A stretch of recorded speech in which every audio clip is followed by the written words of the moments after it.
So, namaste and hello everyone. Welcome to this video about mutual funds. It has been a long time since I have uploaded any video on this channel. आज के इस video में मैं आपको mutual funds के बारे में बताने वाला हूँ और साथ में ही मैं आपको ये बताऊँगा कि what are the different types of mutual funds. So let's get started. Firstly what is a mutual fund. Mutual fund क्या होता है? सो म्यूचुअल फंड एक ऐसा इन्वेस्टमेंट इंस्ट्रूमेंट है जिसमें बहुत सारे इन्वेस्टर्स एक साथ आते हैं और छोटा छोटा अमाउंट एक साथ इन्वेस्ट करते हैं और डिफरेंट डिफरेंट सिक्योरिटीज़ में इन्वेस्ट कर देते हैं. For example equity stocks, debt instruments, bonds, securities जैसे इन्वेस्टमेंट्स में अलोकेट कर देते हैं. इससे क्या होता है कि आपका जो अमाउंट है, आपका जो रिस्क है वो डाइवर्सिफाई हो जाता है.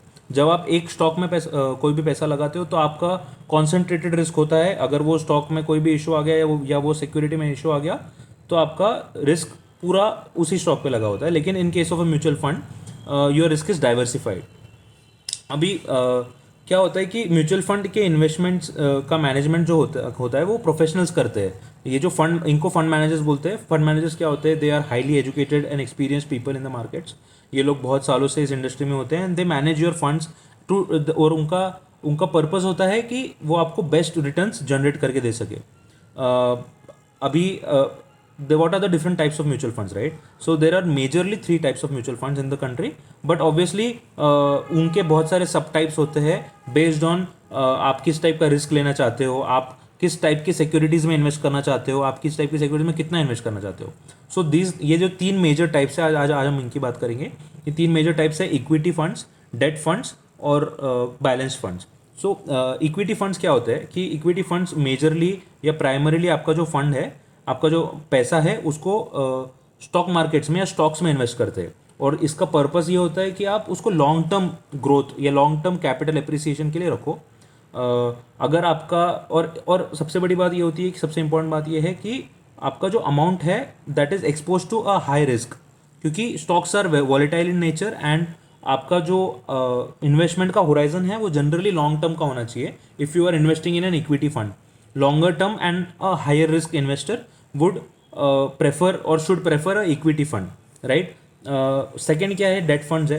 सो डेट फंड्स के केस में क्या होता है कि ये fund basically fixed income securities में इन्वेस्ट करेगा, जैसे कि गवर्नमेंट बॉन्ड्स हो गए या कॉर्पोरेट बॉन्ड्स हो गए. गवर्नमेंट बॉन्ड क्या होता है कि गवर्नमेंट को अगर कोई प्रोजेक्ट के लिए या कोई स्पेसिफिक चीज़ के लिए पैसे चाहिए तो दे वुड इशू सिक्योरिटीज़ या papers in the market and उसके बदले में वो आपसे बेसिकली लोन लेंगे. आप गवर्नमेंट को लोन दोगे और वो आपको एक इंटरेस्ट देंगे, तो वो गवर्नमेंट बॉन्ड हो गया. सिमिलरली कॉर्पोरेट बॉन्ड होता है कि कंपनीज, जो बड़ी बड़ी कंपनीज होती है, वो लोग आपसे पैसा बोरो करते हैं और उसके अगेंस्ट आपको they will pay you a certain fixed rate of interest. So fixed income जब होता है तो डेट फंड हो जाता है उसमें. इसका पर्पज़ ये है कि आपको अगर रेगुलर रेगुलर रिटर्न्स जनरेट करने हैं. फॉर एग्जांपल 12% बॉन्ड, 12% जनरली बहुत हाई हो गया, but 12% bond would give you at an investment of 1 lakh rupees it would give you 12,000 rupees every year. उसके वैल्यू में ग्रोथ कभी नहीं होता है. उसका जो प्राइस है 1 lakh will stay as 1 lakh, but 12% आपको फिक्स्ड आता रहेगा. सो आपका जो एक रिटर्न है वो फिक्स हो जाता है. करेक्ट. अगर आपको रेगुलर इनकम जनरेट करना है और आपका रिस्क प्रोफाइल जो है वो कम है अगेंस्ट द इक्विटी फंड, तो डेट फंड्स आपके लिए एकदम सही ऑप्शन हो सकता है. फिर एक बैलेंस्ड फंड का ऑप्शन होता है. बैलेंस्ड फंड्स क्या करते हैं? अपने इन्वेस्टमेंट्स को इक्विटी और डेट दोनों में डिवाइड कर देते हैं.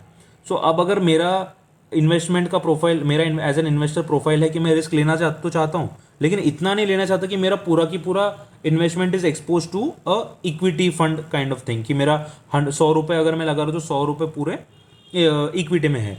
So what I would do is I would put my money in a balanced fund. Now balanced funds अपने इन्वेस्टमेंट्स को डेट और इक्विटी दोनों में डिस्ट्रीब्यूट कर देता है. इससे इन्वेस्टर्स को डाइवर्सिफिकेशन का बेनिफिट भी मिलता है और रिस्क प्रोफाइल भी मीडियम हो जाता है.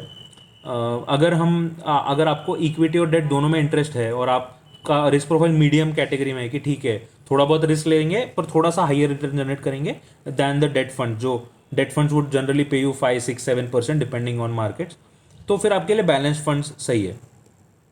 तो ये म्यूचुअल फंड्स और इसके जो टाइप्स है, अगर आपको इन्वेस्टमेंट के बारे में नॉलेज गेन करना है, बढ़ाना है, तो म्यूचुअल फंड्स, या फिर आपको इन्वेस्टमेंट स्टार्ट करना है, तो to start out mutual funds is a very good option.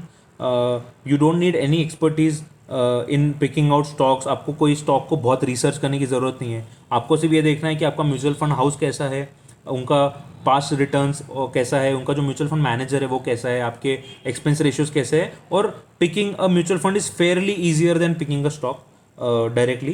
तो कोई भी इन्वेस्टर के लिए स्टॉक मार्केट में इन्वेस्ट करने का स्टार्ट एक म्यूचुअल फंड से होना बहुत आसान होता है। तो उम्मीद करता हूँ आपको ये वीडियो पसंद आया होगा और आपको ये वीडियो अच्छा लगा होगा। If you like the video, please hit like, share the video with your friends and family, and subscribe. And thank you everyone. We'll meet in the next video very soon.